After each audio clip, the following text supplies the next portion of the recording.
আসসালামু আলাইকুম রহমতুল্লাহ। আশা করি সকলে ভালো আছেন। আমরা আজকে মার্কেট নিয়ে একটু কথা বলবো। ট্রিক্স তো অনেক শিখলেন, এখন নিজে অ্যাপ্লাই করে ট্রাই করেন। ইনশাল্লাহ আরও ভালো ভালো কিছু জিনিস আপনাদের কন্টিনিউ শেখাবো। তো আজকে একটু মার্কেটটা নিয়েই কথা বলি। আজকে আমরা যদি মার্কেটের একটু প্রথম দিকে যাই, হোম পেজে যদি আমরা একটু দেখি ফান্ডামেন্টাল ব্যাপারগুলো কি ঘটেছে। ফান্ডামেন্টালে আমরা যদি একটু দেখার চেষ্টা করি যে এখানে 44.606 ভলিউম, 1100 কোটি সামথিং টাকা লেনদেন হয়েছে, অর্থাৎ 1100 কোটি টাকা প্লাস লেনদেন হয়েছে। তারপরে মোটামুটি অ্যাডভান্সই ছিল না, আপনার দাম কমেছেই বেশি বেশি সংখ্যক শেয়ারের 175টি 167টির দাম বেড়েছে। আচ্ছা, যাই হোক, সেক্টর ওয়াইজ সবচেয়ে বেশি ভালো করেছে আজকে ইন্স্যুরেন্স, তারপরে ফাইন্যান্স, তারপরে টেক্সটাইল। তো এভাবে মোটামুটি আপনারা যদি এখানে দেখেন, আর সবচেয়ে ভলিউম হয়েছে টেক্সটাইলে সবচেয়ে বেশি, দেন ইন্স্যুরেন্স। টেক্সটাইল এটা সবসময় বেশি হবে, কারণ এখানে সেক্টর যেহেতু অনেক বড়, সো সেই ক্ষেত্রে এটা হতেই পারে। তারপরে ইন্স্যুরেন্স, ফার্মাসিউটিক্যালস ব্যাপারগুলো রয়েছে, বাট ইন্স্যুরেন্সটাই আজকে দেখার মতো একটা পজিশন নিয়েছে। তো যাই হোক, আমরা আজকে একটু চার্টে যাব। এখন চার্টে গিয়ে একটু চার্ট অ্যানালাইসিস করার ট্রাই করি। আচ্ছা, এটা ছিল আমাদের ডিএসসি এক্স ইন্ডেক্স। এখানে আমাদের যেটা আছে, যে আমরা যদি একটু দেখার চেষ্টা করি যে এইখানে এই ক্যান্ডেলগুলো খুব একটা সুবিধার ক্যান্ডেল না, এই যে এগুলো, হ্যাঁ, কিন্তু মার্কেটটা আমার কাছে পজিটিভই মনে হচ্ছে। কেন মনে হচ্ছে? একটা জিনিস দেখেন, মার্কেটের একটা চরিত্র হচ্ছে হায়ার হাই তৈরি করা, ঠিক আছে? দেখেন কিভাবে হয় সেটা একটু ড্র করে দেখানোর চেষ্টা করি। ধরেন এইভাবে হায়ার হাই তৈরি করে, ওকে, এরকম এরকম হায়ার হাই তৈরি করে। এইখান থেকে যখন সে আসে, সে একটা কারেকশান দিল, তারপরে সে কিন্তু যখন সে উপরে যাবে তখন কিন্তু এই হাইটাকে সে ক্রস করে উপরে চলে যাবে, দেন নিচে আসছে।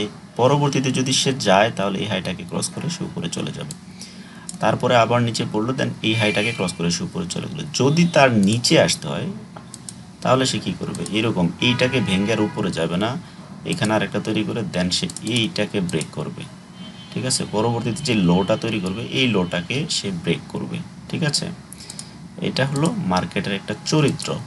তো আমরা এখানে যদি একটু দেখার চেষ্টা করি, দেখেন মার্কেট এখান থেকে এখানে উঠলো, দেন সে এইটুকু গেল, আবার নিচে আসলো, দেন এখানে আসলো, দেন সে নিচে আসছে। অর্থাৎ আমরা এইখানেও একটু ড্র করি যে এখান থেকে উঠলো, দেন কারেকশান, এখানে উঠলো ছোট্ট কারেকশান, এখানে উঠলো, এখন কারেকশান, তারপরে সে এই দিকে মানে যাচ্ছে, এখানে একটু সাইডওয়ে মেনটেন করতেছে। এইটা করতে পারে, হ্যাঁ, আমি বলছি না 100% হবে, এটা করতে পারে। অর্থাৎ সে এখনও লোয়ার লো তৈরি করে নাই, এখনও হায়ার হাই তৈরির পথে আছে। তাহলে ঘটনা যেটা ঘটতে মানে যেটা ঘটতেছে, আমার কাছে মনে হচ্ছে যে সে এখন কারেকশান দিয়েছে এবং সে ওই দিকেই মুভ করতেছে, ভলিউম তাই বলতেছে। হ্যাঁ, তারপরে পাশাপাশি আপনি যদি ক্যান্ডেল স্টিকগুলো দেখেন, যে এই বাই ক্যান্ডেলগুলো যথেষ্ট শক্তিশালী, ওকে, যথেষ্ট শক্তিশালী। আচ্ছা, তারপরে আমরা যদি এখানে একটু হাইকেনাশিতে দেখার চেষ্টা করি, এখানে যদি আসার চেষ্টা করি, যে দেখেন হাইকেনাশিতে আমরা যদি তার আগে যে ডাউনগুলো হয়েছে, যেমন এইখানে ডাউন হয়েছে, ঠিক আছে, এইখানে ডাউন হওয়ার আগে যেই মাল ম্যাটেরিয়ালস, এগুলো বোঝানো এখন সম্ভব না, এগুলো সময় সাপেক্ষে পড়ে। যেমন এইখানে একটা কনফার্মেশন ছিল মার্কেট ডাউনের, তারপরে এই ক্যান্ডেল আর এইটা মিলিয়ে একটা কনফার্মেশন তৈরি হয়েছিল ডাউন। যেমন দেখেন এইখানে একটা কনফার্মেশন ছিল, তারপরে এদিকে ছিল এই জায়গাটাতে আসার পর আমরা একটা কনফার্মেশন পেয়েছি ডাউন হওয়ার জন্য। কিন্তু এই জায়গায় কিন্তু আমরা সেই কনফার্মেশনটা এখনও পাইনি। হাইকানাশিতে এখনও পজিটিভই মনে হচ্ছে, ঠিক আছে? অর্থাৎ এখন যদি এই অংশটুকু সে ব্রেক করতে পারে, এই অংশটুকু যদি সে ব্রেক করতে পারে, তাহলে মার্কেট আবার আপ মুভমেন্টে চলে যাবে। অর্থাৎ কারেকশান এখানেই শেষ, সে এখন হায়ার হাই তৈরি করবে, ব্যাপারটা এরকমই করতে পারে। ঠিক আছে। তারপরে আমরা যাব হচ্ছে উইকলিতে যাই। উইকলিতে খুব চমৎকার পজিটিভ চলছে, ঠিক আছে, খুব চমৎকারভাবেই চলছে এবং পজিটিভ মুভমেন্টেই আছে। তারপরে আমরা যদি এই নর্মাল ক্যান্ডেলে এসে উইকলিতে আসলাম, উইকলিতে আসার পরে এখানেও খুব সুন্দর একটা পজিটিভ সাইন দেখা যাচ্ছে, হ্যাঁ একটা পজিটিভ সাইন আছে।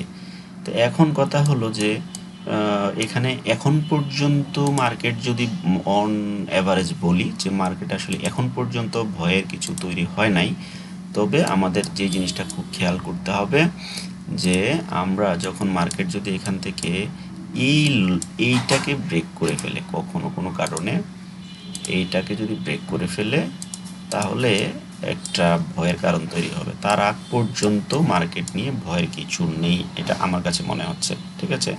এইটুক পর্যন্ত আমাদের একটু খেয়াল রেখে দেন বিনিয়োগটা করতে হবে। আর এদিকে যদি চিন্তা করি কোনো কারণে মার্কেট যদি এই অংশটাকে ব্রেকের উপরে যেতে পারে, এইটুকুকে যদি ব্রেক করে সে উপরে যেতে পারে, তাহলে আশা করি মার্কেট আবারও আপ মুভমেন্ট ক্রিয়েট হবে, ঠিক আছে। এখানে হয়তো একটা সাইডওয়েও করতে পারে, আবার ভলিউম পেলে সে উঠেও যেতে পারে। এখানে হয়তো একটা সাইডওয়ে করতে পারে, ঠিক আছে, এটা বলা যাবে না।